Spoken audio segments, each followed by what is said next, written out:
There you are, sweet baby angel, and here I am. And you know what? You and I have been working so hard. You know what we deserve?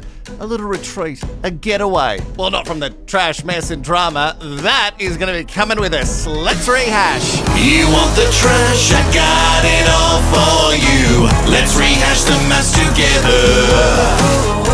A sassy hole that only speaks the truth. Nobody gaslights you better.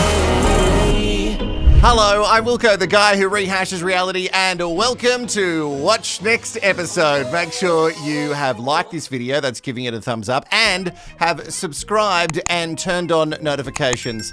Thank you so much. If you've really enjoyed this series of Mafs UK Rehash, you can also give me a super thanks. It's that little button just below this video with a love heart. Have you done it? Are you doing it right now? Oh, you'll do it later? You promise? You and I are rehashing Mafs UK Season 7. It is the second series that they've done in this Australian-style format. And the trash has been pretty good this season. But you know what is guaranteed to make a whole lot of mess? A retreat. Oh, a retreat is everything that we need. Retreats are where glasses get smashed, the cops get called, and where people say things like, "It's not okay!" Oh, I miss her. Well, she's not dead, but I just don't subscribe to her OnlyFans, so I don't really, get the same connection as we once had. If you know, you know, you know? So I'm excited for a retreat. What about you? I'm looking forward to having a weekend with everyone and Sophie at the same time. Oh. At the same time? Felt like he forgot about Sophie for a second. Well, I didn't know this was a keys in the bowl situation, Jono, but I am interested nonetheless. I don't like girls that have legs like a horse, like, do you know, the big like sort of squat everyday legs. Go do them posing on Instagram. I said, that's not for me at all. She took massive offence to it. From what I gather, he's put this across horrendously. Horse legs. Yeah, and I just seen Sophie's face and she was just like, not happy. You can tell a lot from Sophie's face. Yeah. yeah. She was saying, nay. Oh, that was dumb. So Jono has decided that this hill is the one he's just going to absolutely, I'm pretty happy on this hill. I'm going to die right here. Telling everyone about the horse legs and how Sophie is banned from the squats. No, like I always say, if you find yourself backed in a corner, double down. Duke should have done more, could have done more, had more than enough opportunities, chose not to. I've done my bit, I've dragged us to this point, so now he's got to kind of meet me in the middle, or it's done. Okay, yeah, Whitney, you've done the hard yards. I'm not saying that Duca has done anything to advance your relationship, but don't make it sound like you've just been carrying this whole thing. Oh, it's so heavy, this big old relationship that I've just dragged to this point. The only reason you're here is because of the producers. So if anyone's got a sore back, it's the Mafs production team. I cannot believe that they've gotten to this stage. I also can't believe that they're trying to make us think that they're in the same room. Well, I was going to ask you guys if you would mind if I come and stay with you guys. Of course you can. I do really appreciate it. Well, we really appreciate you, and I love you. Yeah. You too. Mate, don't worry at all. We've sent you an invoice. Don't worry, Gemma. There's absolutely none of that gay funny business happening in their room. No. There may be a few drunken kisses, but nothing below the belt line. No. I guarantee it. So we know that Whitney and Duca are not doing it, and we know that Gemma is not in Matt's room. Matt's got an empty space. I wonder who that could be for. Aren't we all looking forward to getting away from our husbands? Jesus. How do you even open this locker? Let me have a breather, please. Oh yeah, you've had it so tough. Yeah, out of all the husbands, Duca is definitely the worst, Whitney. Although it does concern me that he seemed a little bit unsure how to open a beer with a bottle opener. I don't know about you, SBA, but sometimes I feel like Duca is straight out of that movie 13 going on 30.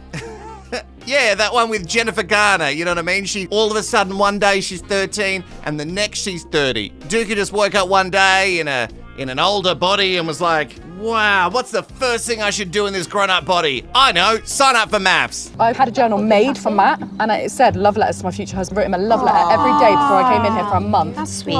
He didn't read it until I asked for it back. Oh.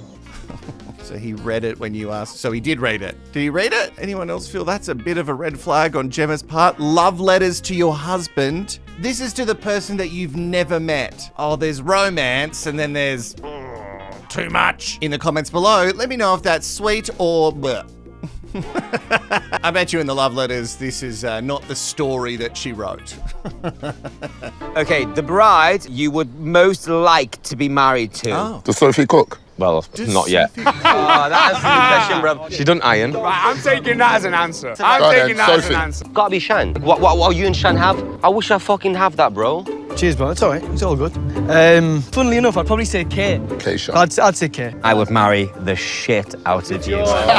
George. Gorgeous George. I love George. I don't. Interesting. I didn't see Kwame going for Sophie, but if that's a little cheating scandal in our future, I'm down. And Jordan, sweetie, baby, darling, there is absolutely no way that you could handle Keisha.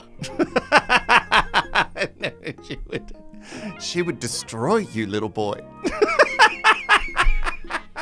She'd ate him for breakfast. There is absolutely no way that he could handle a woman like that. This is not a read on you, Jordan. I just think Keisha is too strong for you, mentally and physically. Groom you would least like to be married to? Groom I would least like to be married to is Mafs. I'd be Duca, sorry. Mine would be Jonathan. I'm so sorry. I'm so sorry. When I heard him say, if you got bigger, then I wouldn't want to be with you. You okay, babe? Oh, don't cry over it. Sophie, don't worry. We've all looked and there's no chance that you currently have horse legs unless on the retreat you start eating sort of like chaff and going for a trot. So some people don't want Duca, Thomas doesn't want to be with Matt, and Gemma obviously doesn't want to be with Jono. So now Gemma's heard it too. Gemma's heard all the gear about the horse legs. It's just really getting around the retreat quick. Jono can't help but tell everybody how he feels about women with thick legs. There's little niggles. So normally I go into a relationship and it's normally starting up there. Here I've sort of come in around here. For me, it's sort of getting from that level now to like the intensity that I would normally like. What do you think is missing? It's a feeling about someone like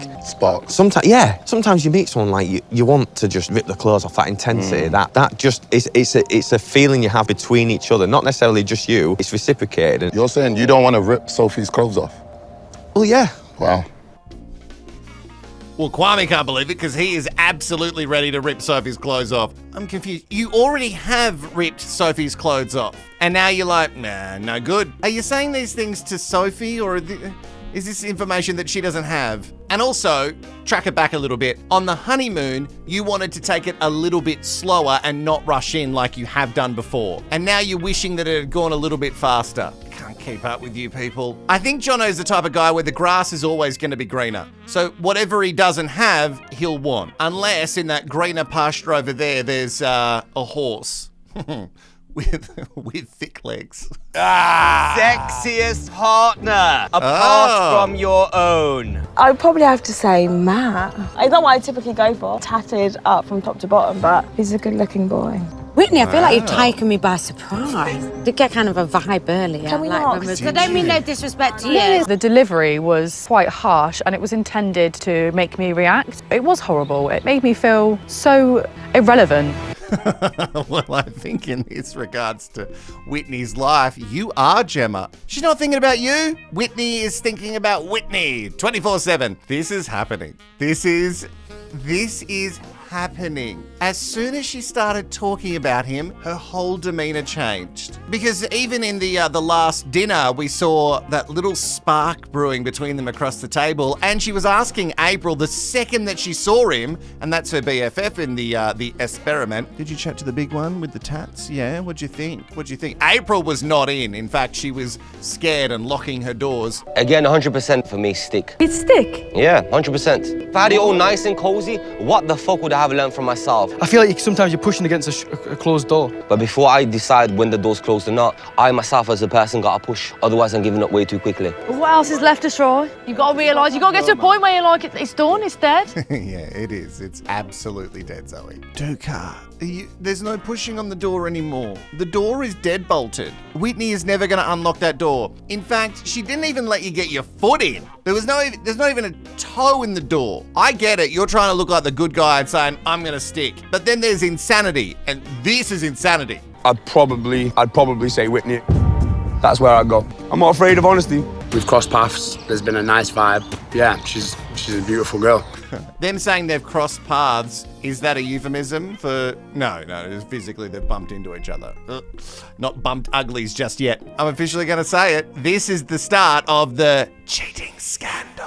Oh, they haven't dragged it on as long as I would have liked, like the Australian series would with Cam and Coco. But this is juicy, and it's all going to blow up in everyone's face. Unlike Cam and Coco, though, you know, they tried to like really play down their feelings and do it in secret. Matt and Whitney, not even.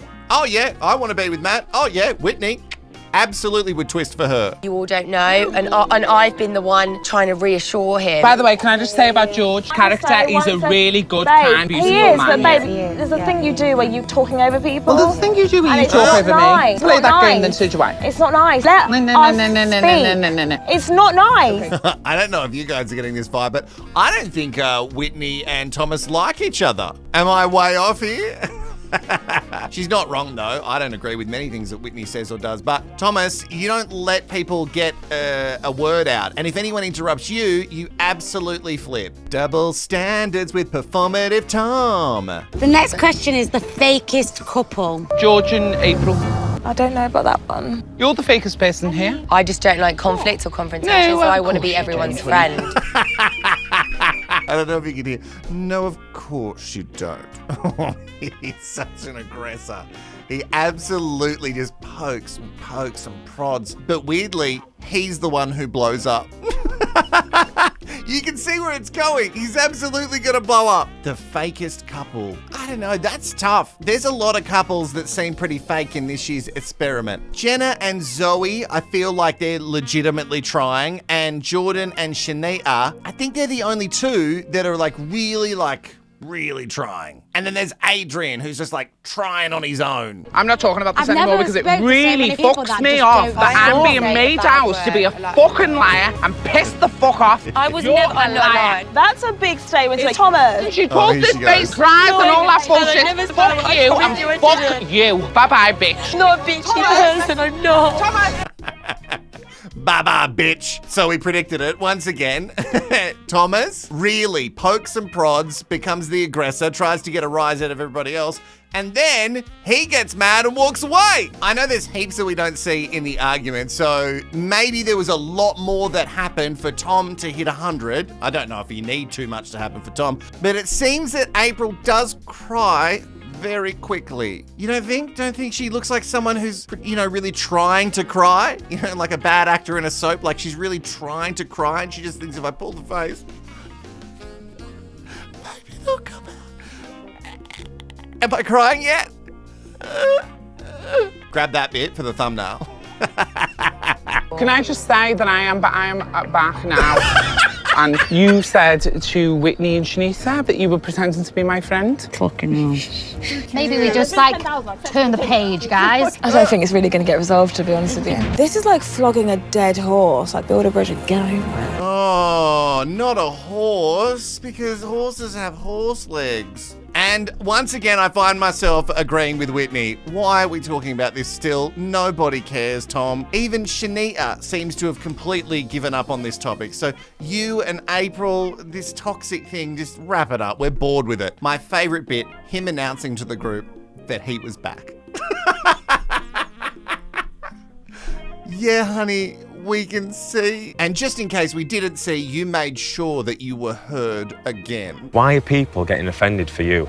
This is what annoys me. People on the outside world I would not associate with. I would not be friends with them. Our relationship is our relationship. I don't need all outsiders looking in, not knowing how we've been from the start and then sticking their nose in. I don't surround myself with people that don't agree with you. No, that don't agree with you. That's all it is. From now on, you know me as a person, I'll just keep my mouth shut. Couldn't care less what Jenna thinks. I honestly couldn't care less. It was a little joke. Obviously got massively blown out of proportion it was a joke and took now. as a direct insult on herself, which it wasn't meant that way at all.